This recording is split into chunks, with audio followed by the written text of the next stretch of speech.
Hey, welcome to Tuning In with Your Cycle. Today I'm gonna share with you how you can support your hormones by cycle syncing your workouts.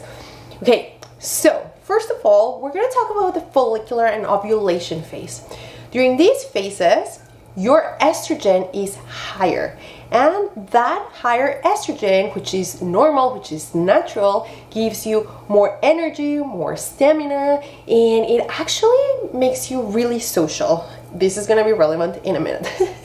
So during this phase, it is super recommendable to focus on workouts that are going to get your heartbeat faster. They're gonna pump that blood, they're gonna make you sweat, that are gonna really push your body that much further, because this is the time where you can do that without damaging your hormones. So during this time, really good workouts to practice during follicular and ovulation phase are like HIIT trainings, spinning, power yoga, going out for a run. As I said, anything that's gonna make you sweat, this is the perfect time to do so. Now, something nobody tells you about is that you need to have a shower with in less than an hour after you finish that workout. And I am sure you do have a shower after you sweat a lot, but the thing is, you want to have your shower almost right away, because when you sweat, you're actually, aside of toxins that you probably know, you're also sweating excess hormones, mostly excess estrogen.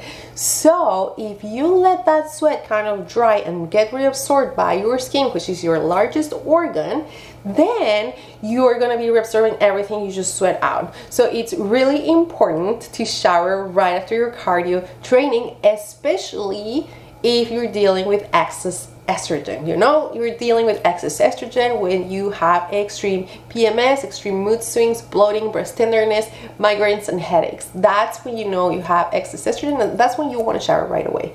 And I know this can get complicated because you're cycle syncing your workouts, but you're also trying to think about your hair days so you don't have to wash it every time. I know it gets complicated, but I'm sure you're going to figure out a schedule to do so. And this is really important when you want to balance your hormones, when you know there's something going on that's related to your hormones. It's important to focus on that. Now, if your hormones are completely fine, it's perfectly fine to go an hour or more if that's what your body lets you, if that's what you feel like. But if your hormones are out of balance, if you're dealing with the excess estrogen, lack of progesterone, or you're not ovulating every month, then it's important to cut your workouts a little shorter and don't go more than 30 minutes. Because when you go more than 30 minutes, your body sees this as a stressor. Again, it gets stressed very easy and it pumps out cortisol. And remember, excess cortisol, if you're stressed not only with your job and the house, with the kids, with anything that's going on in your life, even with like that awful email that you receive, and you're going to the gym really hard, then you're increasing that cortisol, and then eventually it's going to strip down on your progesterone. And remember, we need progesterone to balance out estrogen. It's super important because it's the yin to the yang. So these are two things that I really want you to keep in mind.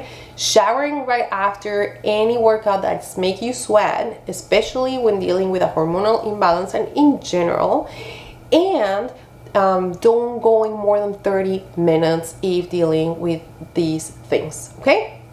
So once you transition to your luteal phase, you're going to notice that you may still have a little bit of energy left over, and you may want to keep doing your cardio training. However, this is the phase where I highly suggest to focus on strength training.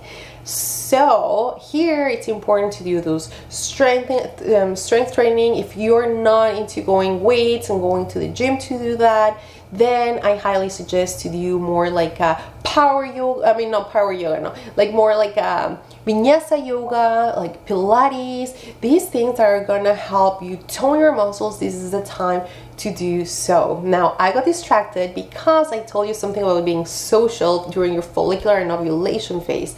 You're gonna notice too, like if you like those classes, this is the time to focus on more like workouts with other people because you're more social and you're going to have a lot more fun, and that you are actually going to help decrease our cortisol as long as it's not more than 30 minutes. Okay, so that's what was relevant when I was talking about being social. Now going back to your luteal phase and your strength training, this is really important. Again, doesn't matter that you still have a lot of energy left. I always ask you to honor your body, but sometimes biochemically we do not honor it. So this is the time again to focus on more lower impact workouts, but still pushing kind of those muscles a little bit more than usual. Now, when you get to your menstrual phase, then this is a time to either take a break from the gym completely, or if you are like me and don't like taking breaks from the gym because you need to be moving, you need to move your body because you sit in the computer and all that, this is a time to focus more on restorative yoga or more like a yin yoga, because this is where you have less energy, you're losing a lot of nutrients while you're bleeding, and you don't want to put like that extra work in your body of whether it's a cardio training or weight training. This is a time to actually take a step down, and it's gonna help. You're gonna notice that even though you start with cardio and then you transition and then you do that, if you follow this pattern, you're gonna notice how much more toned you get. If you're looking into losing weight, how much faster you lose weight if you actually sync your workouts with your cycle. This is actually very simple to do, and it's something that's gonna bring a lot of benefit to your hormones, whether you're struggling with a hormonal imbalance or not.